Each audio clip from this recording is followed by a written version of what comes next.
పరిశుద్ధ ఘనమైన నామానికి వందనాలు.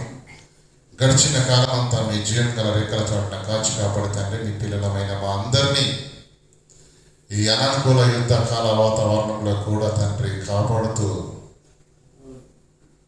మీ సన్నిధిని, మీ కృపను తండ్రి మాకు అనుగ్రహించి, ఇదిగో మీ వాక్కుల చేత తండ్రి మేము బలపరుచున్నట్లుగా సిద్ధపడిన మనసులతో కూర్చున్న మీ పిల్లలందరినీ తండ్రి మీ హస్తాలకు అప్పగించుకుంటున్నాము. దయతో నన్ను జ్ఞాపకం చేసుకుని ఆత్మ సహాయం చేత బలపరిచి మా జీవితాలను తండ్రి బలోపేతం చేసి మా ఆత్మీయ జీవితాలను ఆదరించగలిగే వాక్య సందేశం చేత మమ్మల్ని వర్తించవలసిందిగా వేడుకుంటూ క్రీస్తునామని ప్రార్థనకు వేడుకుంటాము. ఆమేన్. ప్రియులారా, మరి క్రీస్తు యొక్క పునరుత్థానపు బలము ప్రతి క్రైస్తవుడు ఎరిగి తీరాలి. ప్రతి క్రైస్తవుడు ఎరగాలి. ఎరగకపోతే ఏమవుతుంది? ఈరోజు వరల్డ్ హెల్త్ ఆర్గనైజేషన్ మనకందరికీ తెలుసు, WHO, వారు ఇచ్చినటువంటి నివేదిత పత్రాన్ని చదివినప్పుడు ఆశ్చర్యపోయింది ప్రపంచం. టెక్నాలజీ పెరిగింది కదా, ఆసుపత్రులు పెరిగాయి కదా, వైద్యులు కూడా పెరిగారు కదా. ఒకప్పుడు వైద్యుడు అంటే వైద్యుడే, ఇప్పుడు ఐ స్పెషలిస్టు, స్కిన్ స్పెషలిస్టు ఉన్నాడా? హార్ట్కు, లివర్కు, గ్యాస్కు, దేని నుండి లేదు చెప్పండి. శరీరంలో ఉండే ప్రతి అవయవంలో స్పెషలిస్ట్ ఉన్నాడు. అవునా కదా? అసలు రోగాలు ఉండాలంటే సమాజంలో ఒక్కడి కూడా ఉండడానికి వీలు లేదు. కానీ ఇంతటి ఆధునిక పరిజ్ఞానము పెంపొందిన ఈ కాలంలో కూడా ఇంకా రోగాలు ఎందుకు వస్తున్నాయి? ఇంకా మనుషులు ఎందుకు జబ్బు పడుతున్నారు? పరిశోధన చేసి చేసి ఒక అద్భుతమైన విషయాన్ని బయటకు తీసుకొచ్చారు. ఈరోజు రోగాల బారిన పడటానికి ప్రధానమైన కారణం ఏంటో తెలుసా? పూర్వజులకు ఏం తినాలో తెలియదు, ఏం తినకూడదో కూడా తెలియదు. అంటే తినకూడని దాన్ని తిని రోగాలు తెచ్చుకుంటున్నారా? నిజమండి. ఏం తినాలో మనకు తెలియదు. వయస్సును బట్టి కూడా ఆహారము మనం ఊరుకుంటామండి. మనకు చిన్నప్పటి నుంచి బిర్యానీ అంటే మహా పిచ్చి, దంచి కొడతాం, అంతేనా? అలాగే చేస్తాం, కానీ ఇప్పుడు కుదరదు కదా. మరి వయసు ఏమండి, యవ్వన కాలంలో ఉన్నప్పుడు ఏదైనా అరుగుద్దులేండి. కానీ ఆ తర్వాత కాలక్రమేణా మన శరీరంలో జరుగుతున్న మార్పులను బట్టి ఏం తినాలి, ఏం తినకూడదన్న అవగాహన ఉంటే తప్ప భౌతిక దేహానికి ఆరోగ్యము ఉండనప్పుడు ఆత్మీయ జీవితం కూడా ఆరోగ్యదాయకంగా ఉండాలి అంటే ఏం తినాలో ఏం తినకూడదో తెలియాలి. భౌతిక దేహాన్ని గురించి, మన ఆత్మీయ జీవితాన్ని గురించి ఎంత జాగ్రత్త ఉండాలండి బాబు, ఎంత జాగ్రత్త ఉండాలి. జాగ్రత్త లేకుండా ఉంటే ఏది కూడా ఉండదండి. డ్రైవింగ్ చేసుకుంటూ వచ్చాం ఇప్పుడు అందరూ కదండి, ఆ వాహనాల మీద అందరం ఇక్కడికి వచ్చాం కదా. ఎక్కడ స్టార్ట్ అయ్యాం? ఆ 1 గంట 40 నిమిషాలు చేసామండి జర్నీ. చేశారా లేదా? డ్రైవర్ ఇప్పుడు 1 గంట సేపునే ప్రయాణం చేయాలి, అందులో 2 నిమిషాలు కొనికేస్తాను అనుకున్నాడు అనుకోండి. ఏంటి, గంట సమయంలో 2 నిమిషాలకి ఏం వచ్చిందని చెప్పండి? ప్రాబ్లమా? చెప్పండి. 2 నిమిషాలు కొనికేస్తే వచ్చిన సమస్య ఏంటి చెప్పండి? అంటే మన ప్రారంభము నుంచి ముగింపు వరకు ఏకాగ్రత, భయము, భక్తి, స్పృహ కలిగి ఉంటేనే ఈ ప్రయాణంలో గమ్యానికి మనం చేరినప్పుడు బాప్తిసము తీసుకున్న రోజు ప్రారంభమైందే మన ఆత్మీయ ప్రయాణం. ఆ ప్రయాణంలో ఒడిదొడుకులు ఉంటాయి, ఆ ప్రయాణంలో ఆటంకాలు ఉంటాయి, ఆ ప్రయాణంలో స్పీడ్ బ్రేకర్లు ఉంటాయి. కానీ నువ్వెలా ఉండాలి? 24/7 అలర్ట్గా కొనికేసామనుకోండి, రెండు నిమిషాలు కొనికేస్తారంటే ఏమవుద్ది?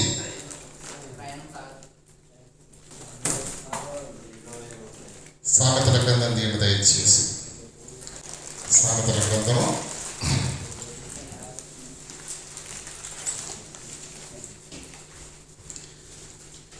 6వ అధ్యాయము 10వ వచనం. 9 నుంచి చదువుకుందాం. సోమరి ఎవరి గురించి మాట్లాడుతున్నానండి? బాగా ఆలోచించండి.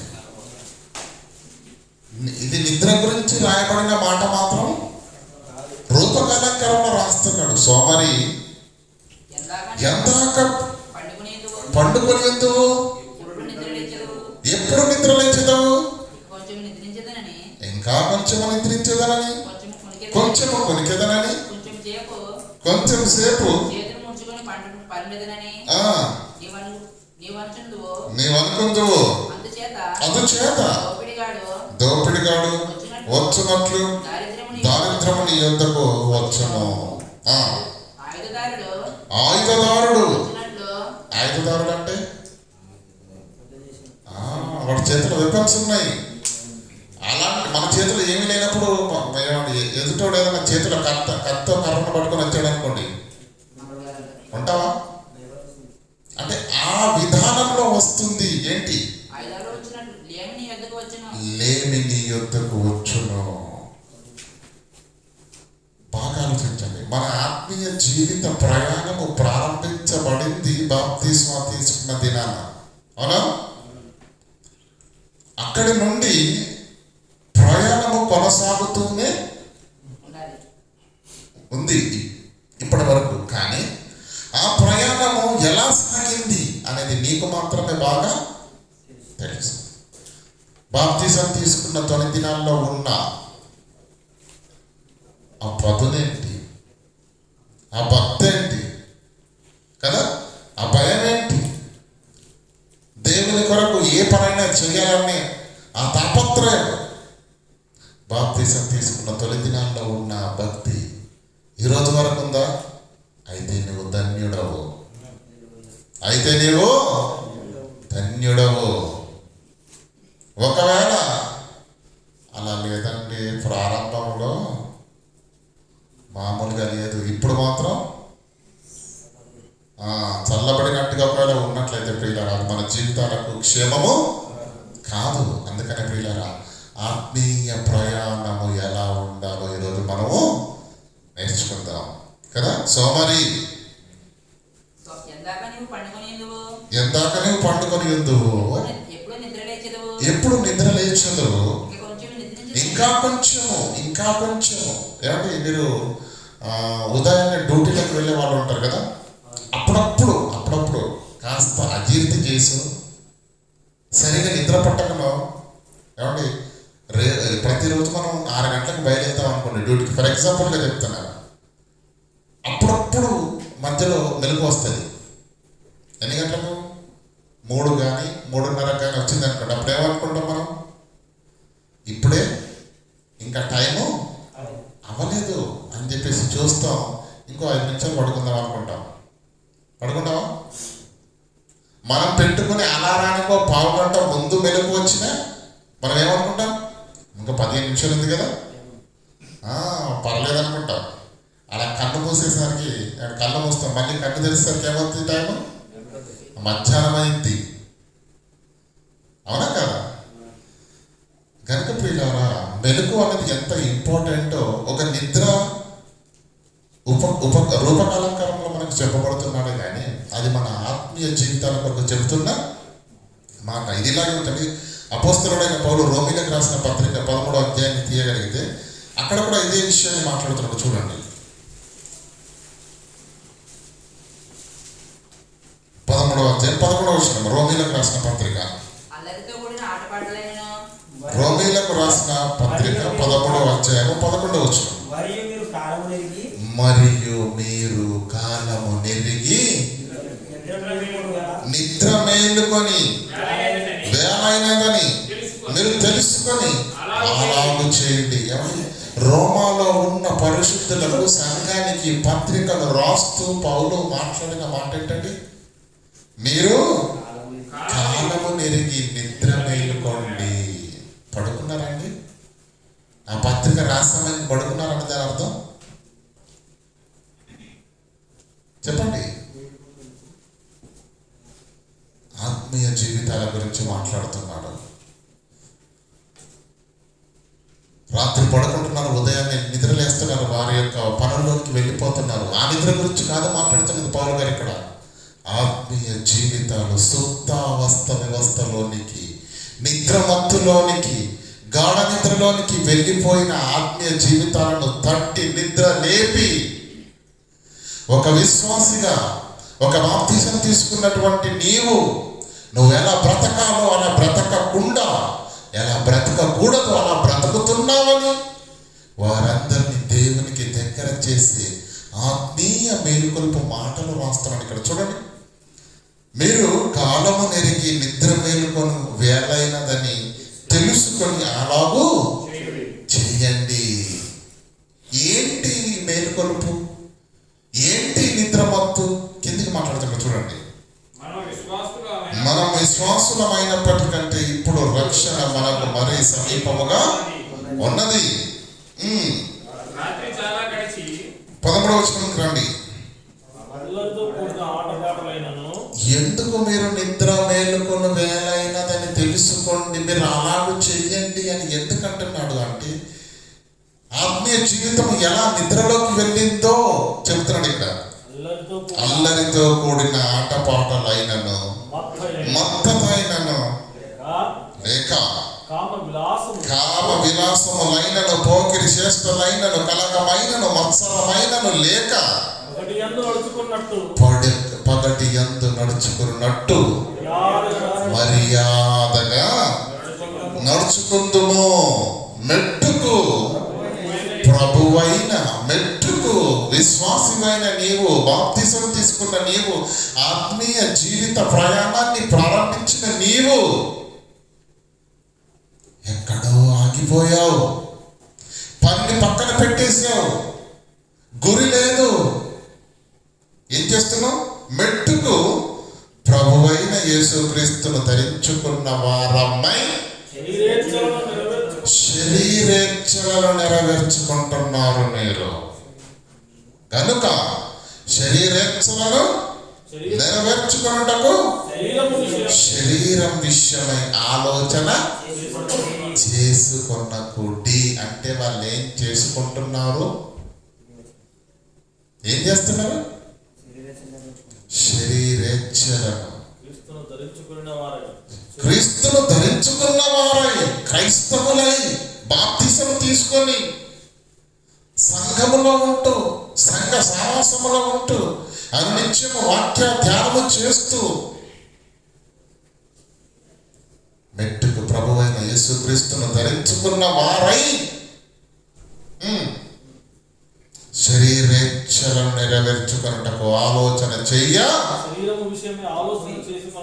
చేసుకోకూడదు క్రైస్తవుడు. కానీ ఈరోజు క్రీస్తును నమ్ముకున్నామన్న మాటే కానీ బయట ఉన్న వాళ్ళకి మనకి తేడా ఏముంది చెప్పండి?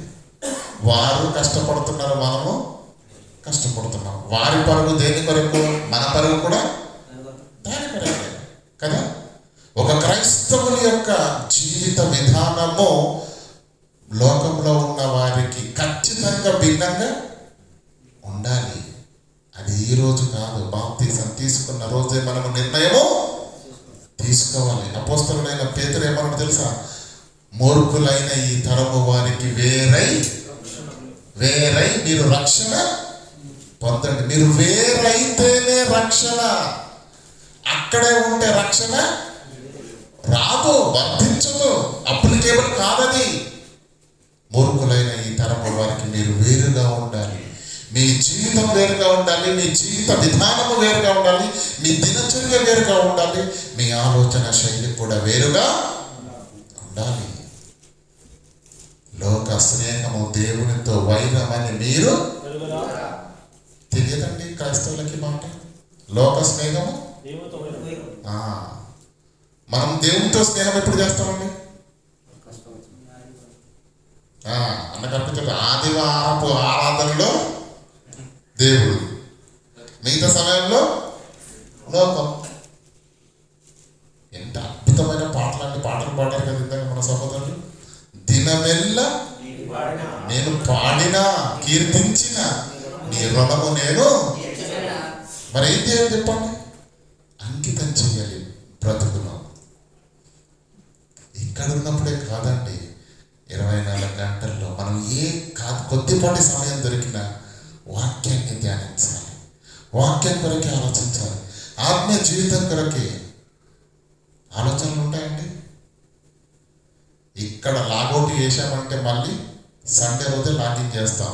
ఏంటి? ఆత్మీయ జీవితానికి. అవునా కదా? ఫేస్బుక్ మాత్రం రోజు నడుస్తూనే ఉంటుంది. పిల్లలు ఈరోజు మనం దేవుని పిల్లలుగా ఉంటూ కూడా ఎంతటి కాలయాపన చేస్తున్నాం మీరు అర్థం చేసుకోవట్లేదు. మూర్ఖులైన ఈ తరము వారికి వేరుగా ఉండాలి. ఎందుకో తెలుసా? మీ ప్రయాణము వేరు, మీ గమ్యం వేరు. అది చేరుకోవాలంటే నీ ఉన్నట్టుగా ఉంటే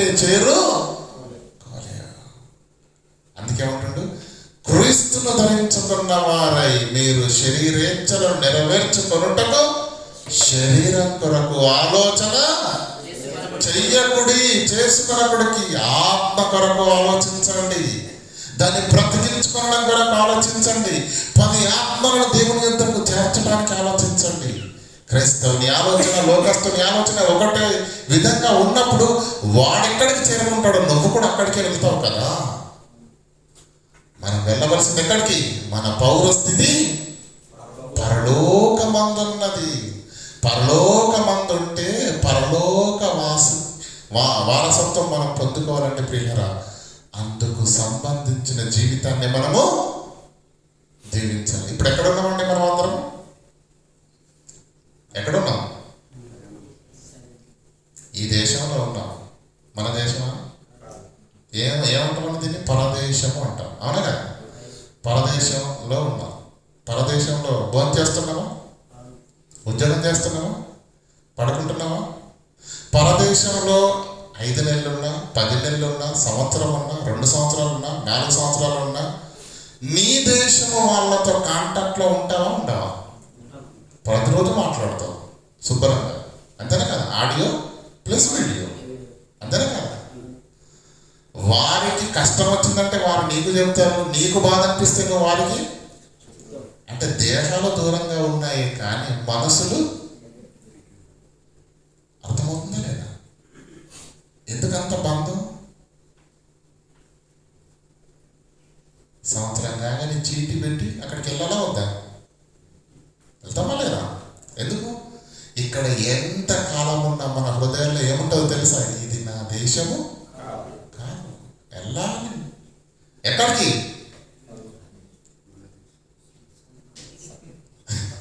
సింక్లో ఉన్నారండి బ్రదర్. పరలోకంగా అదికి నుంచి వెళ్ళేది ఎక్కడికి? ఇంటికి వెళ్తాం కదా, అవునా కదా? ప్రియులారా, ఇది నీ దేశము భౌతికంగా 100% నిజం.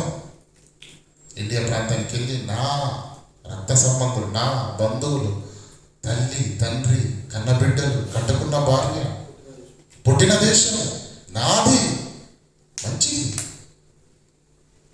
ఇక్కడ నుంచి ఇక్కడికి వచ్చినందుకు ఇది నాది అంటున్నావే, పుణ్యభూమి నా దేశం అంటున్నావే. తల్లి గర్భంలోకి రాకముందు కూడా నువ్వెక్కడి నుండో వచ్చావు, అక్కడికి. మరి అది కదా మన దేశం, అవునా కదా? ఒక్కడు రాయలేదండి పాట, ఒక్కడు రాయలేదండి ఆత్మ గురించి. పరలోకమే మన దినవస్తారు రాశారా? శ్రీనివాస్ తారలు రాశారండి. భూమి గురించి ఏం రాశాడు? మట్టి గురించి ఏం రాశాడు? పుణ్యభూమి నా దేశం, జన్మభూమి నా దేశం అని. మంచిదే, రెండు మన కళ్ళ ముందే ఉన్నాయి. భౌతిక దేహానికి ఏమండి పుట్టిన దేశము, నా దేశము, స్వదేశం అని దాన్ని అంటున్నప్పుడు మరో లోకాన్ని నుంచి వచ్చిన నీవు, అదే లోకానికి వెళ్ళవలసిన నీవు ఈ సత్యాన్ని తెలుసుకునకపోతే, ఈ మాయను తెలుసుకునకపోతే, ఈ మత్తు నుంచి నువ్వు విడగొట్టబడకపోతే, దేవుని వాక్యం తెలనంత వరకు నీకు ఏమండి ఈ మాయ మత్తు అర్థం కాలేదేమో. దేవుణ్ణి నమ్ముకొని బాప్తిసం తీసుకొని అనునిత్యము దేవుని వాక్యముల చేత పెంపారుచు ఆత్మ సంబంధమైన బోధ, పరలోకపు పిలుపు ప్రతిధ్వనించే ప్రతి వాక్య సందేశాన్ని వింటున్న నీవు ఇంకా నీ ప్రయాణము, నీ గురి ఎక్కడుందో అక్కడికి చేరుకోవాలంటే ఏం చేయాలో అని నువ్వు లక్ష్యం పెట్టకపోతే, మనసును పెట్టకపోతే, నువ్వు సిద్ధపడకపోతే అక్కడికి ఎప్పటికీ చేరుకోలేవు. పాట పాడతావు, నడిపించు నానావా నడి సంద్రమున దేవా. ఏ సంద్రము?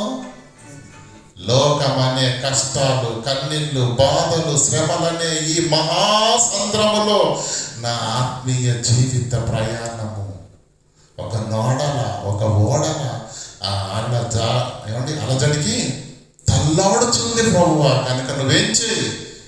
నడిపించు నా నావను నడి సంద్రమున దేవా. పాటలు పాడతాం, మంచిదే. పాట వాళ్ళు రాశారు కాబట్టి మనం పాడతాం, మనకు అర్థమై పాడతాం ఏంటి? కనుక ప్రియులారా, ప్రతి మాట మనల్ని బలపరచడానికి, ప్రతి పాట మనల్ని దేవుళ్ళు నిలబెట్టడానికి, బలోపేతం చేయడానికి, ఏది కూడా చెవులతో వినకండి. ప్రతిది హృదయాలు తెరిచి మనస్ఫూర్తిగా వినండి. ప్రతి మాట మనల్ని బలోపేతం చేయడానికి. ప్రియులారా, అద్భుతమైన మాట ఉంది. ఏమండి, మారాలనుకునే వాడికి, మనసున్న వాడికి ఒక్క మాట చాలు. ఇంకా మీకు అర్థమయ్యే భాషలు చెప్తాను. పెళ్లి కాని వాళ్ళు ఎంతమంది ఉన్నారు చెప్పండి. ఇక్కడ ఉన్నారా? ఒకటే నంబరు. మిగతా వాళ్ళందరూ పెళ్ళైన వాళ్ళే కదండి. ఏమని చేశారండి ప్రమాణం? మంచిదే, ఒక్కసారి చేస్తారు ప్రమాణం, అవునా కదా? భార్య భర్తకు ప్రమాణం చేస్తుంది ఆ రోజు, జీవితాంతం నిన్ను విడిచిపెట్టాను, నమ్మకంగా ఉంటానని, అవునా కదా? ఆ ఒక్కరోజు చేసిన ప్రమాణానికి ఊపిరి ఆగిపోయేంత వరకు కూడా అదే ప్రమాణానికి కట్టుబడి ఉంటుంది. కట్టుబడాలనుకుంటే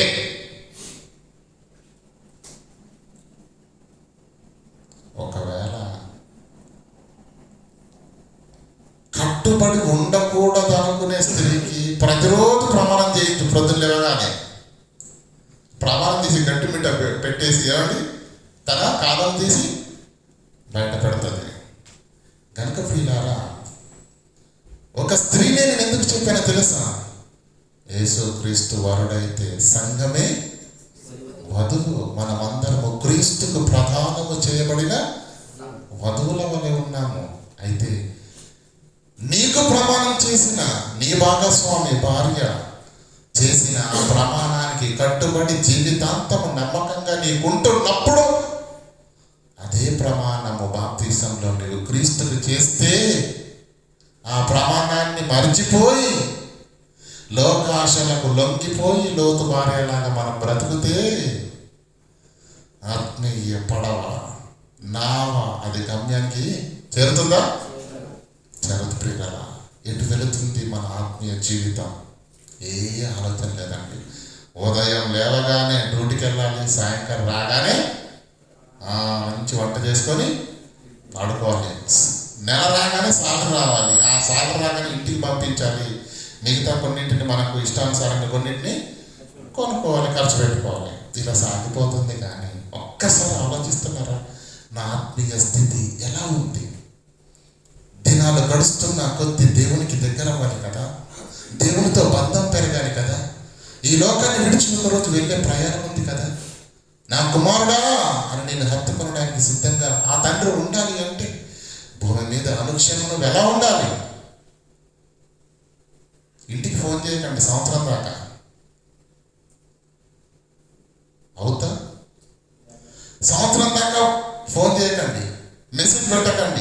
కాంటాక్ట్లో ఉండకండి. 2 సంవత్సరాల తర్వాత ఇంటికి వెళ్ళారనుకోండి, వస్తుందంటే భార్య పరిగెత్తుకుంటూ, పిల్లలు వస్తారా?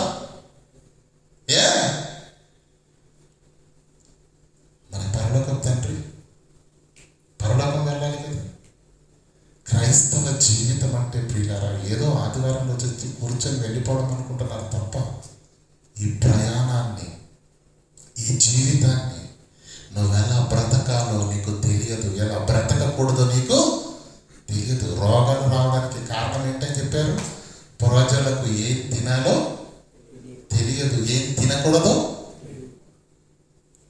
కనుక తినకూడని వాటిని తింటే రాకూడని రోగాలు వస్తాయి. కనుక ఈ ఆత్మీయ జీవితంలో మన ఆత్మీయ జీవితము లేదంటే మన ఆత్మీయ పరిస్థితిని ఆరోగ్యవంతంగా ఉంచుకొని ముందుకు వెళ్ళాలంటే అసలు క్రైస్తవుడు ఎలా బ్రతకాలి?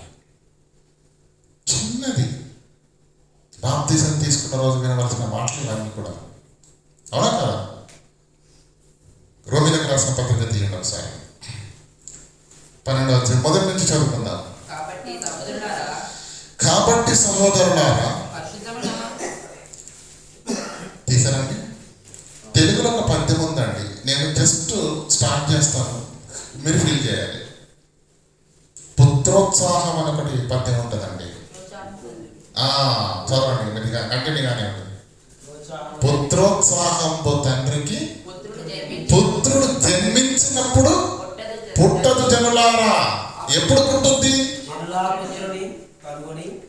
పుత్రోత్సాహంబు ఎప్పుడు ఎప్పుడు కలుగుతుందండి తండ్రికి?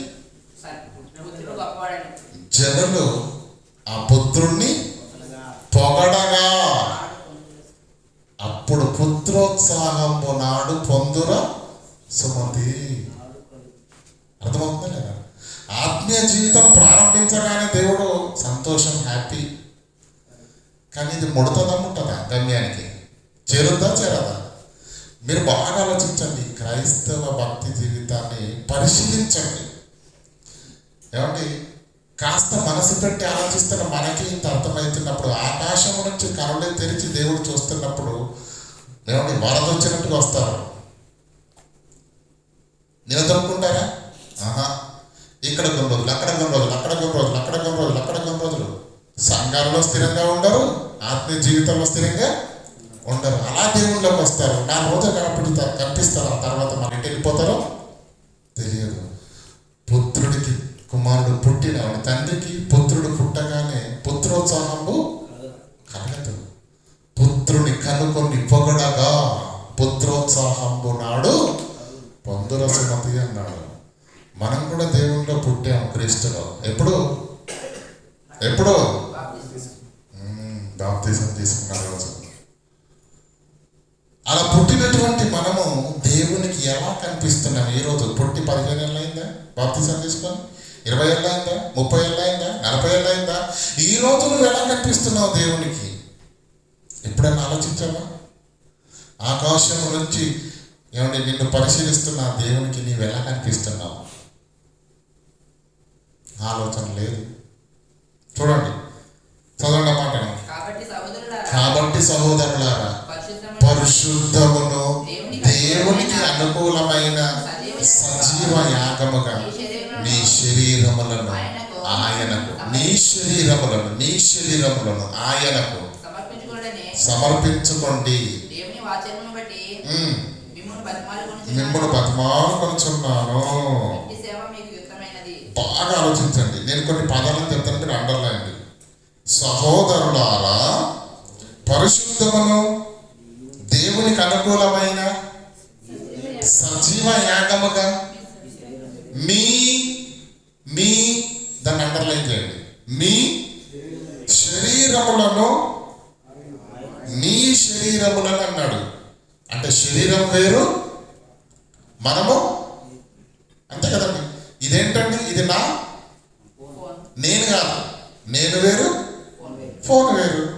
ఇక్కడ ఏమంటే మీ శరీరములను ఆయనకు సమర్పించుకోండి. ఎందుకు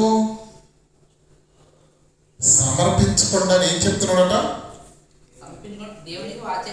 సమర్పించుకోండి అని దేవుని వాత్సల్యమును బట్టి మిమ్మల్ని బ్రతిమిలాడుకుంటున్నాడు. ఎందుకు బ్రతిమిలాడుతున్నాడండి పౌలు అంతగానో?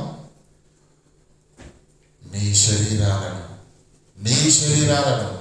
దేవునికి సమర్పించండి, లేదా మీ శరీరమే మిమ్మల్ని అగ్నికి సమర్పిస్తుంది. అది పౌలుకు బాగా తెలుసు. ప్రియులారా, శరీరం చెప్పినట్టు మనం వింటామే తప్ప దేవుడు చెప్పిన వాక్య ప్రకారంగా మనం ఉండం. దేవుడి మాట ఆజ్ఞ, ఆ ఆజ్ఞను నెరవేర్చాలంటే కష్టపడాలి, శ్రమ పడాలి, చెమటోర్చాలి. అవునా కదా? శరీరం ఏముంటుంది? అది అలాగే ఉంటుంది. నువ్వు రెస్ట్ తీసుకో. అందరు చేస్తున్నారా ఇంటి పని? అన్నిటికి తగుదనామా అంటే వెళ్దామంటావు, పడుకో. శరీరం చెప్పే మాట వేరు, ఆత్మ చెప్పేది, వాక్యం చెప్పేది, దేవుడు చెప్పేది. దేవుడు నీకు గమ్యాన్ని చూపిస్తాడు, నువ్వు నడవవలసిన గమనాన్ని నేర్పిస్తాడు. వాక్యం చేత, బోధ చేత నిన్ను తన యుద్ధకు చేర్చుకోవడానికి దేవుడు అహర్నిశలు ఆహ్వానిస్తూ ఆకర్షిస్తూ ఉంటాడు. శరీరం ఏం చెప్తుంది? అవన్నీ వద్దు, హ్యాపీగా రెస్ట్ తీసుకో, అంతేనా? అంటే మనం ఎవరి మాట వినాలి? మీ శరీరములను దేవునికి సమర్పించుకొనుడని దేవుని వాత్సల్యమును బట్టి మిమ్మల్ని బ్రతిమాలుకుంటున్నాను. లేకపోతే ఆ శరీరాన్ని మిమ్మల్ని ఏం చేస్తుంది? అగ్నికి ఆహుతి చేస్తుంది. ప్రియులారా, అగ్నికి ఆహుతి చేస్తుంది. చూడండి ఒకసారి తీతుకు రాసిన పత్రిక, లేదంటే రోమీలకు రాసిన పత్రిక చూసుకొని ఇక్కడికి వెళ్తాం. ఫిలిప్పీలకు రాసిన పత్రిక 3:10 చేయండి ఒకసారి. ఫిలిప్పీలకు రాసిన పత్రిక 3:10. ఏ విధము చేతనైనను మృతులలో నుండి మాకు పునరుత్థానము కలగవాలని. ఏ విధము చేతనైనను నాకు మృతులలో నుండి పునరుత్థానము కలగవాలని. ఇది అపోస్తలుడైన పౌలు బాప్తిజం తీసుకున్న ప్రారంభంలో తీసుకున్న నిర్ణయము. ప్రతి క్రైస్తవుడు కూడా ఉండవలసిన నిర్ణయం, నిశ్చయత. ఏమంటున్నాడు? ఏ విధము చేతనైనను మృతులలో నుండి నాకు పునరుత్థానము కలగవలెనని. తనకున్న సమస్తాన్ని పెంటతో సమానంగా ఎంచుకొని పౌలు పరిగెందుకు? పౌలు ప్రయాణం ఎందుకు? పౌలు కష్టం ఎందుకు? పౌలు ఎందుకు దెబ్బలు తింటున్నాడు? ఎందుకు రాళ్ళ దెబ్బలు తింటున్నాడు? ఎందుకు అవమానాలు పొందుతున్నాడు? ఎందుకు? ఏంటయ్యా పౌలు, ఎందుకు నీకు బాధ?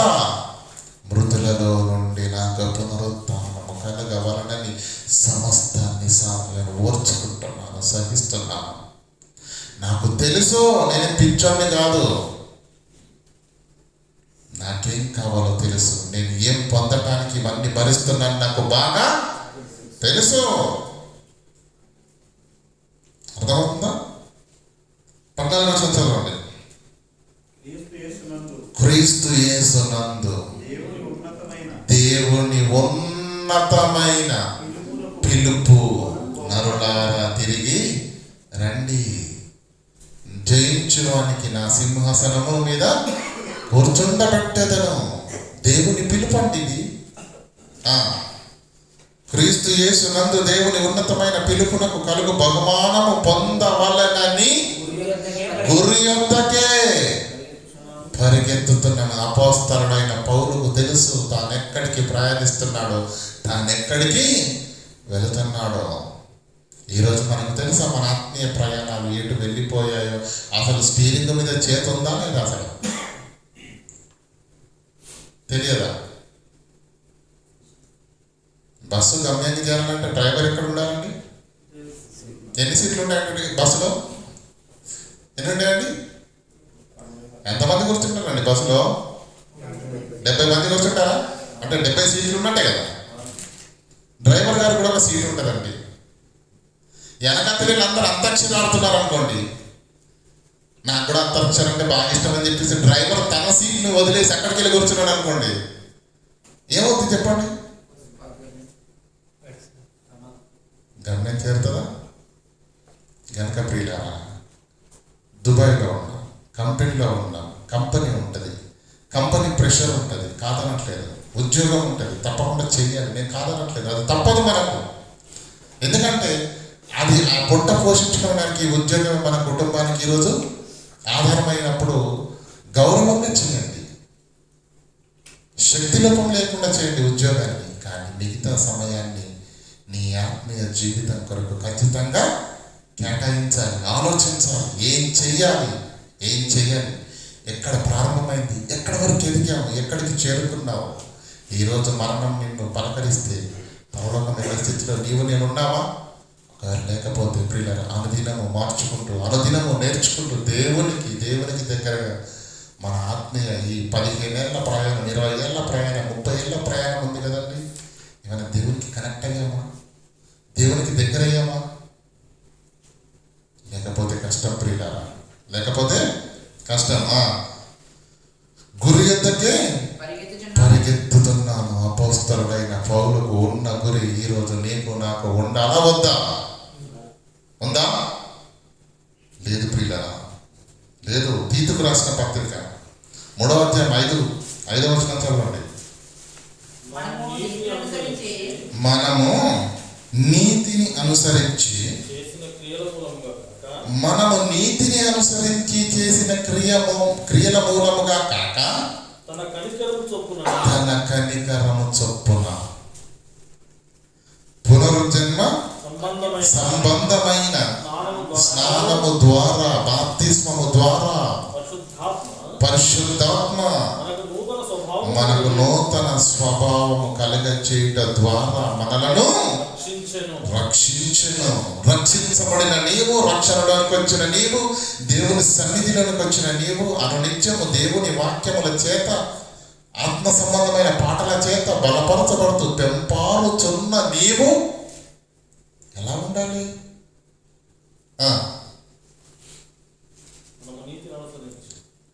మనం ఆయన క్రియల వలన, మన ఆయన కృప వలన నీతిమంతులమని తీర్చబడి నిత్య జీవమును గురించిన నిరీక్షణను బట్టి దానికి వారసులం అవ్వటానికి ఆ పరిశుద్ధాత్మ మన రక్షకుడైన యేసుక్రీస్తు ద్వారా ఆయన మన మీద సమృద్ధిగా కుమ్మరించను. నిన్ను రక్షించటానికి దేవుడు ఏం చేశాడో చెప్పాడు ఇక్కడ.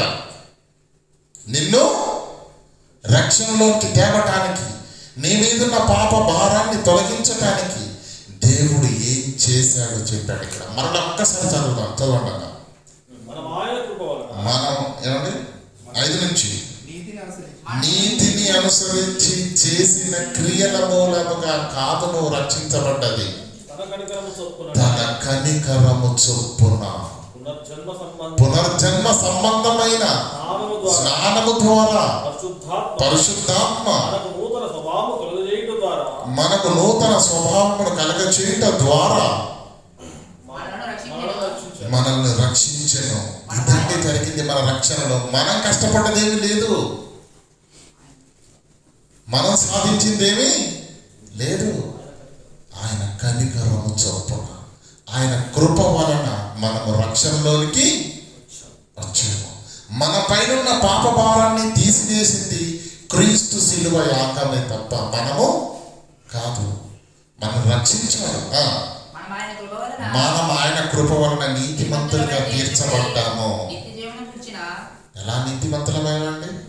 పత్రికలు చదివేటప్పుడు చూడండి, రోమాలో ఉన్న పరిశుద్ధులకు, కొరింథీలో ఉన్న పరిశుద్ధులకు, ఫిలిప్పీలో ఉన్న పరిశుద్ధులకు ఎలా వచ్చిందా పేరు మనకు? ఆయన రక్త తర్పణ ద్వారా మనల్ని పాపాలన్నీ కడిగేసి అప్పుడు నీతిమంతులుగా మనల్ని తీర్చాడు. ఆయన కృప వలన మనము నీతిమంతులుగా తీర్చబడి నిత్య జీవమును గూర్చిన నిరీక్షణను బట్టి దాని వారసుల మగుటకై పరిశుద్ధాత్మ మన రక్షకుడైన యేసుక్రీస్తు ద్వారా ఆయన మన మీద సమృద్ధిగా కుమ్మరించండి. ఇదంతా నువ్వు రక్షణలోకి రావటానికి, సంఘంలోకి రావటానికి, ఆత్మీయ ప్రారంభానికి దేవుడు నీకు అనుగ్రహించిన కృప, ఆయన కనికరము. వచ్చిన నువ్వు చేయాల్సింది ఒకటి ఉంది, అది నువ్వు తీయట్లేదు. చూడండి ఏమంటుంది అక్కడ, ఈ మాట నమ్మదగినది కనుక దేవుని యందు విశ్వాసం ఉంచిన వారు, నమ్ముకున్నవారు, బాప్తిసం తీసుకున్నవారు, ఆత్మీయ ప్రయాణాన్ని ప్రారంభించిన వారు, ఓడలో ముందుకెళ్తున్న వారు, గురి లేకపోతే ఎలా విశ్వాసం ఉంచువారు సత్క్రియలను శ్రద్ధగా చేయుట యందు మనసును ఉంచునట్లు నీవీ సంగతులను గూర్చి దృఢముగా చెప్పుచుండవలనని కోరుచున్నాడు. అంటే నీ ఆత్మీయ జీవితంలోని లోకములో నుంచి సంఘములోనికి తీసుకువచ్చింది క్రీస్తు ప్రేమ, నేను పరిశుద్ధునిగా మార్చింది ఆయన కనికరము, నేను నీతిమంతునిగా తీర్చింది ఆయన కృప. ఇక్కడి నుంచి నీవే ప్రయాణించాలి. వాక్యము చేత, సక్రియల చేత. ఏమంటున్నాడు అక్కడ? సక్రియలు సక్రియను శ్రద్ధగా చేయటకు మనస్సు ఉంచున్నట్లు నీవి సంగతులను గురించి దృఢముగా చెప్పుచుండవలనని కోరుచున్నాను. ఎందుకంత గట్టిగా చెప్పమని తీతుకు రాస్తున్నాడు అంటే కింద చెప్తున్నాడు చూడండి, ఇవి మంచివి, మనుషులకు ప్రయోజనకరమైనవి. ఇవి సక్రియలు చేయాలి. అవి క్షేమాన్ని కలగజేస్తాయి, వృద్ధిని కలగజేస్తాయి, అవి ప్రయోజనకరమైనవి. పనికిరాని కూడా కొన్ని ఉన్నాయి, కింద చదవండి. అవివేక తర్కములను, వంశావళులను, కలహములను, ధర్మశాస్త్రమును గురించిన వివాదములను, నిష్ప్రయోజనమైనవి వ్యర్థమైనవి, వాటికి దూరంగా ఉండండి. అంటే నీ ఆత్మీయ ప్రయాణంలో చేయవలసినవి ఉన్నవి, చెయ్యకూడనివి కూడా ఉన్నవి. ఇంకా కొలసీలకు రాసిన పత్రిక తీయండి, 5వ అధ్యాయం 3వ వచనం తీయండి ఒకసారి. కొలసీలకు రాసిన పత్రిక 5వ అధ్యాయం 3వ వచనం.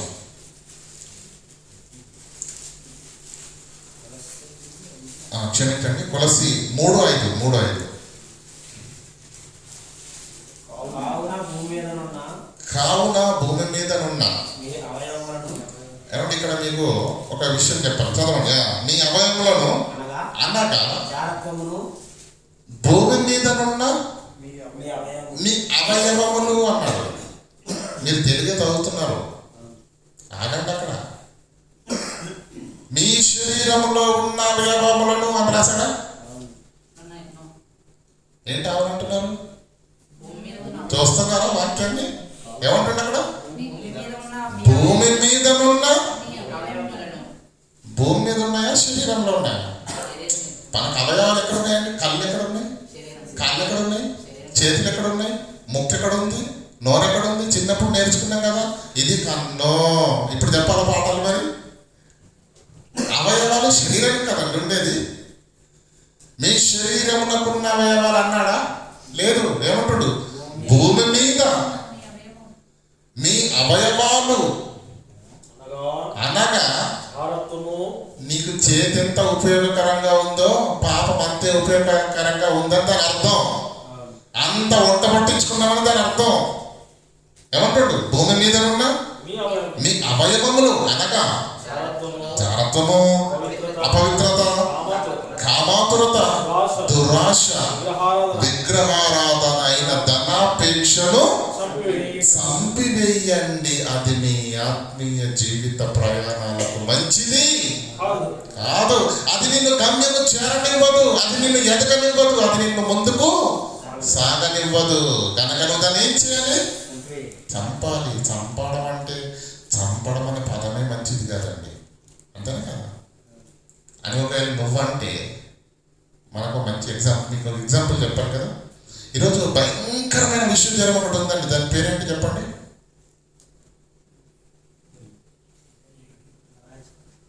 విష జ్వరం, డెంగ్యూ అంటారు కదా. అది దేని వల్ల వస్తుందండి? దోమలు పట్టడం వల్ల. అప్పుడు నువ్వేం చేస్తావు? దాన్ని ఆల్ అవుట్ అంటావు. పెడతావా ఇంట్లో ఆల్ అవుట్? ఏం చేస్తున్నావు ఆల్ అవుట్ పెట్టి? దోమలు చంపుతున్నావా లేదా? ఎందుకు? దాన్ని చంపితే నువ్వు బ్రతుకుతావు. దాన్ని చంపితేనే అంతే కదా. అది విషపురుగు అంటే అది దోమనే. అది అందులో భయంకరమైన విషయంతో కూడుకున్నటువంటిది. అది కుట్టిందంటే మనిషి 3-4 రోజుల్లో వాచిపోయి చనిపోతున్నాడు. ఈరోజు ఎంతోమంది చనిపోతున్నారు లేదా? మరి ఏం చేయాలి? నువ్వు బ్రతకాలి అంటే, నువ్వు ఆరోగ్యంగా ఉండాలి అంటే, నువ్వు ఇంకా 10 కాళ్ళ పాటు చల్లగా బ్రతకాలంటే ఏం చేయాలి? అంతే కదా. నువ్వు ఆరోగ్యంగా ఉన్నప్పుడే నువ్వు ఆరోగ్యంగా ఉండాలంటే దాన్ని ఏం చేయాలి? కాపాడుకుంటూ నీ ఆరోగ్యాన్ని పాడు చేసే దాన్ని చంపుతూ వెళ్ళాలా వద్దా? ఏమంటే పంట ఎదగాలంటే చీడ పురుగులు కూడా అందులో ఉంటాయి. అప్పుడు ఏం చేయాలి? క్రిమి సంహారక రసాయనాలు ఉన్నాయి ఈరోజు మనకు. ఉన్నాయా లేదా? ఏం చేస్తాం?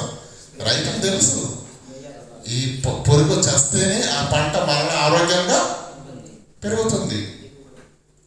శరీర సంబంధమైన ఆహార విషయంలో పంటను పాడు చేసే పురుగులను చంపినప్పుడే పంట పైరు ఆరోగ్యంగా ఎదుగుతున్నదన్న సంగతి మనకు తెలిసినప్పుడు మన ఆత్మీయ జీవితం కూడా ఒక పైరు లాంటిది.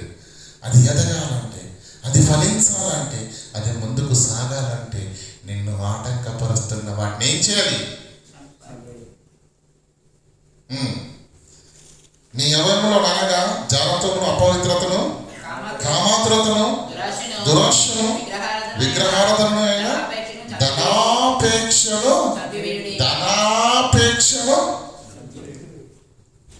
చంపివేయండి. ఎందుకు? లేదంటే అది నిన్ను చంపేస్తుంది. విగ్రహారాధన అయిన క్రైస్తవులు చాలా మాయలో ఉన్నారండి. విగ్రహారాధన అంటే ఏంటో మీరు చెప్పండి. విగ్రహాలను మొక్కడం అంతేనండి, అనగా ఇదే తెలుసు ప్రపంచానికి. తప్పు. అవి కంటికి కనిపించే విగ్రహాలు. ధనాపేక్ష అయిన విగ్రహారాధన అంటే ధనం పైన ఆశ ఉండడము. ఏం చేయడం అన్నట్టు దాని అర్థం ఉందండి. దాంట్లో మీనింగ్ ధనాపేక్ష సమస్త కీడులకు మూలం. ఇంకా మీకు అర్థమయ్యేటట్టు చెప్తాను. యేసుక్రీస్తు ఏమన్నాడండి? నీ ధనం ఎక్కడ ఉండునో మీ హృదయం అక్కడే ఉంటుంది. కానీ నాకు కావాల్సింది ఏంటో తెలుసా? నాకు కావాల్సింది మీ హృదయమే. కానీ మీరు ధనం ఉన్న చోట మీ హృదయాన్ని పెడతారు కాబట్టి మీరు సిరికిని దేవునికి దాసులుగా ఉండనేరరు. కనుక ప్రియులారా, మన ఆత్మీయ జీవితాలు ముందుకు వెళ్ళాలి, బలపడాలి, నాయకులుగా నిలబడాలి, సంఘ సరిహద్దులు విశాలపరచబడాలి, అనేక నూతన ఆత్మలు రక్షించబడాలి. ఈరోజు రేపు ఏదో ఒక రోజు మరణం మనల్ని పలకరిస్తుంది. మన తండ్రి వద్దకు వెళ్ళి, తండ్రి ఇదిగో ఈ పని కొరకు నేను చేశాను అని మనం చెప్పగలమా? అలాంటి పని ఉందా? అలాంటి జ్ఞాపకాలు మనకు ఉన్నాయా? లేవు. బాప్తిసం తీసుకుని ప్రయాణం ప్రారంభించి ఇప్పటికే సంవత్సరాలు అయిపోతుంది. మరి ఏం చేశాం? ఎప్పుడు చేస్తాం? అందుకేమన్నాడు? సోమారి ఎందాక నీవు నిద్రపోను ఏమని పడుకొని ఉందవు, నీ మీదికి ఆయుధస్తుడు వచ్చినట్టుగా లేని దరిద్రం నీకు వస్తా. దరిద్రం ఏదో కాదు, పాతాళమే. కనుక ప్రియులారా, కిందికి చదవండి. విగ్రహార్థమైన ధనాపేక్షను చంపివేయండి. వాటి వలన దేవుని ఉగ్రత అవిధేయుల మీదికి వచ్చును. పూర్వము వారి మధ్య జీవించినప్పుడు మీరును వాటిని అనుసరించుకొని నడుచుకుంటుంది. ఇప్పుడైతే మీరు కోపము, ఆగ్రహము, దుష్టత్వము, దూషణ, మీ నోట బూతులను వీటన్నిటిని విసర్జించుడి అన్నాడు. ఆత్మీయ జీవితం బలంగా ఉండాలంటే, ఎదగాలి అంటే, గురి యొద్దకు మనము నడపబడాలి అంటే చంపవలసినవి కొన్ని ఉన్నాయి, విసర్జించవలసినవి కూడా కొన్ని ఉన్నాయి. విసర్జించడం అంటే ఏంటంటే మనకు తెలియదా? ప్రతిరోజు మనం కాలకృత్యాలు తీర్చుకుంటాం కదండి. జలుబైంది అనుకోండి, ఏమవుతుందండి? ముక్కు వెంబడి వస్తూ ఉంటుంది. దాన్ని ఏం చేయాలి? ఉంచాలా? తీసివేసేంత వరకు మనకు మనసులో ఉండదు. దాన్ని విసర్జించాలి, అది వెళ్ళిపోవాలి. అది వెళితేనే నువ్వు ప్రశాంతంగా ఉండగలవు. అవునా కాదా? ఆత్మీయ జీవితాలు ఎందుకు ఎదగట్లేదు? ఎందుకు బలపడట్లేదు? ఎందుకు ఎందుకు ఎందుకు మనం ఆత్మ తీవ్రత కలిగి లేని రోజు ఏదో ఆపుతుంది, ఏదో అడ్డుపడుతుంది. మొక్క ఎదగకపోవడానికి కారణం అయితే భూమి అయినా లేదంటే ఎరువు అన్న, అంతేనా కదా? కదా, ఒకటి మన అలవాట్లు, మన ఆటంకాలు మనల్ని ఎదగనివ్వట్లేదు. నెంబర్ 1. నెంబర్ 2, సరి అయిన బోధ లేకపోతే మనము ఎదగాం. అల్లరితో కూడిన ఆటపాటలు, ఏమంటే కేరింతలు, ఏమంటే గంతులు వేసే పరిస్థితి ఉంది అనుకోండి, మన ఆత్మీయ జీవితాలు ఏం బాగుపడతాయండి కదా? ఒకటి, మన ఆత్మీయ జీవితాలు ఎదగడానికి మనల్ని మనము అన్ని విషయాల్లో దేవునికి దగ్గరగా చేసుకోవాలి. దేవునికి ఇష్టం కానీ ప్రతి దాని నుంచి విడిపింపబడి మనం అది అలవాట్లు కావచ్చు, ఆలోచన విధానం కావచ్చు కదండి, వీటన్నిటిని విడిచిపెట్టి దేవునికి దగ్గర అవుతూ ఉండాలి. కిందికి చదవండి. విసర్జించుడి, ఒకరితో ఒకడు అబద్ధం ఆడకుడి. ఒకరితో ఒకటి అబద్ధం ఆడకూడని కింద ఏం చెప్తున్నాడు చూడండి. ఎందుకంటే ప్రాచీన స్వభావమును దాని క్రియలతో కూడా మీరు పరిత్యజించి అంటే చిన్నోడు కదా, నీకు తెలియదు అని అర్థం. కానీ పరిత్యజించండి ఏంటండి? విడాకులు. అన్నగారు చెప్పారు చూడండి, విడాకులు తీసుకున్నాక మళ్ళీ కలుస్తావా అండి? పరిత్యాగ పత్రిక రాసి ఇవ్వాలన్నాడు. పరిత్యాగం అంటే ఏంటి? పరిత్యజించాలంటే విడాకులు ఇవ్వాలి. దేనికి? మీ ప్రాచీన స్వభావము దాని అలవాట్లకు విడాకులు ఇవ్వాలన్నాడు. అంటే జీవితంలో మళ్ళీ ఎప్పటికీ రిపీట్ కావడానికి వీలు లేదు. తెగిపోవాలి, దంచబడాలి. ఉండాలని ఉండాలి మళ్ళా సంబంధం ఉండకూడదు కదా. ప్రాచీన స్వభావమును దాని క్రియలతో కూడా మీరు పరిత్యజించాలి, కట్ చేయాలి, విసర్జించాలి, చంపాలి. కనుక ప్రియులారా, మన ఆత్మీయ జీవితాలు ఎదగకపోవడానికి, బలపడకపోవడానికి, నిలబడకపోవడానికి ఏమండి అస్తమానం సాధారణ పేరు చెప్పకండి. వాడు వేసుకుంటాడు. మాట్లాడితే మనం చెప్పే పేరు ఏంటండి? ఏమండి నిజంగా వాడు కనిపించే పాలనైతే వచ్చి అన్యాయంగా నా పైన అపార్థాలు వేస్తున్నారని చెప్పి గుండెలు బాగు నేర్చేవాడండి. క్రైస్తవులు ప్రతి ఒక్కరు ఏం చేస్తారండి? ప్రతి చిన్నదానికి వాడినే పాపం బలి చేస్తారు. అవునా కదా? మన ప్రమేయం ఏం లేదా? మన తప్పిదాలు ఏం లేవా? మన ఇష్టాలు ఏం లేవా? లోకం వైపు చూసే ఆలోచనలు ఏం లేవా? మనల్ని మనం సరి చేసుకుంటే మనల్ని ఆపడం వాడి తరము కాదు. మీరు దేవునికి లోబడి ఉండండి, అప్పుడు వాడు మీ యొద్ద నుంచి పారిపోతాడు. మనం దేవునికి దగ్గరగా ఉన్నాం అనుకోండి, అమ్మ బాబోయ్ వాడు దగ్గరికి వెళ్తే నా పని అవ్వదు, భయపడిపోతాడండి బాబు. కానీ మనం ఏం చేస్తాం? దేవునికి లోబడి ఉంటామా? లోబడినట్టుగా ఉంటామా? ఈ రోజుల్లో అలా అయిపోయిందండి బాబు. భార్యను ఏమన్నాడు దేవుడు? మీ పురుషులకు లోబడి ఉండండి అన్నారు. ఇప్పుడు వీళ్ళు ఏం చేశారు? లోబడి ఉంటున్నారా? లోపరుచుకుంటున్నారా? లోపరుచుకునే వాళ్ళు కొంతమంది ఏం చేస్తారు తెలుసా అండి? లోపల ప్రిపేర్ చేస్తారు. ఇలాగే మాట్లాడు, ఓకే, బయట చాలా సైలెంట్గా ఉంటుంది. అక్కడ మేడం గారు రాసిన స్క్రిప్ట్ని ఇక్కడ సార్ చదవాలి. ఒక్క అక్షరం పొల్లు పోయిందా ఇబ్బందే. కనుక ప్రియులారా, ఆలోచించండి. మన ఆత్మీయ జీవితాలు ముందుకు సాగిపోవాలి ప్రియులారా. దేవుడు మన కొరకు చేయవలసిన సమస్తాన్ని చేశాడు. తన కుమారుణ్ణి ప్రాణార్పణ చేశాడా? సజీవంగా తిరిగి లేచాడా? మన కళ్ళకు కనిపించిందా? దాన్ని వింటున్నావా? దాన్ని నమ్ముతున్నావా? అయితే నీ జీవితాలు ఇలా మూడబారిన వాటిగా ఉండడానికి వీలు లేదు.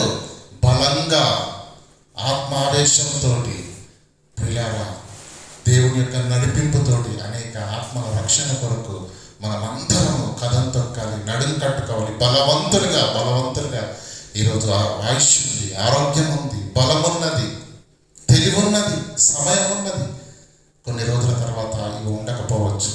నువ్వు అనుకున్నట్టుగా రోజు ఉండదు, నువ్వు అనుకున్నట్టుగా సమయము ఉండదు. కనుక సమయము సద్వినియోగం చేసుకుని దేవుని పిల్లల వలె, జ్ఞానవంతుల వలె మనము ఈ లోకంలో కొనియాడపడాలంటే పిల్లరా, సమయం ఉండగానే మన ఆత్మలను బలపరిచేది, అనేక ఆత్మలను దేవుని యొద్దకు నడిపించేది ఈ దేవుని యొక్క సత్య దివ్య వాక్యాన్ని అనునిత్యం ఆలోచించండి, పరిశీలించండి, చదవండి, బలపడండి. ఇంతటి వాక్యాన్ని విన్న మీరు 10 మందిని నడిపించేవారుగా, దేవుని కళలు పండించే పిల్లలుగా మనము ఉండాలి. మనం కళలు పండిస్తామని దేవుడు బాప్తిజం తీసుకున్న రోజు దూతల సమక్షంలో గంతులేసినట్టు దేవుడు సంతోషపడ్డాడు. కానీ అంతటి సంతోషాన్ని పొందిన దేవునికి ఈరోజు నా జీవితాల వల్ల ఎటువంటి సంతోషము లేదు, ఏ ఆనందము లేదు. నీ బ్రతుకులో నీతి లేదు, మన బ్రతుకులో పరిశుద్ధత లేదు, మన బ్రతుకులో దేవుణ్ణి సంతోషపెట్టిన సంఘటనలు ఏమీ లేవు. ఎక్కడికి వేసిన గొంగడి అక్కడిని అన్నట్టుగా, ఏమంటే నిమ్మకు నీరెత్తినట్టుగా ప్రియులారా, ఆ మోడివారిన చెట్టులాగా మన ఆత్మీయ జీవితాలు అయిపోయాయి. ఏ ఫలాలు లేవు, ఏ చరణము లేదు, ఆలోచన లేదు, ఆత్మ తీవ్రత లేదు. కనుక పిల్లరా, క్రీస్తు పునరుత్థానం మన అందరినీ ఉజ్జీవింపచేయును గాక. మనమందరము క్రీస్తు పరిచర్యలో అనేక ఆత్మలను రక్షిస్తూ మన ఆత్మీయ నావను గురి యొద్దకు నడిపించుకొని ఆ పరలోకపు వాకిళ్లకు చేరుకొని నమ్మకమైన మంచి దాసుడాని ఆ తండ్రి యొద్ద మనము మెప్పు పొందగలిగితే అప్పుడు పుత్రోత్సాహంబు తండ్రికి పుట్టినప్పుడు కాదు కానీ పుత్రుని కనుకొని పొగడగా దేవుడు అప్పుడు అంటాడు, కుమారుడాను పుట్టి ఎంత మంచి పరిచర్య చేశావు నా కుమారుడా, ఎంతో మందిని దేవుళ్ళు నిలబెట్టావు, బలపరిచావు, సరిచేశావు, నమ్మకమైన మంచి దాసుడాన్ని ఆ రోజు దేవుడు నిన్ను నన్ను కౌగిలించుకుంటాడు. కనుక ప్రియులారా, ఎలాంటి ఆత్మీయ జీవితాలను కలిగి ఉన్నాము, ఎలాంటి ప్రయాణంలో ఉన్నాము. ఈరోజు ఇంకా లోకం వైపు, ఆశల వైపు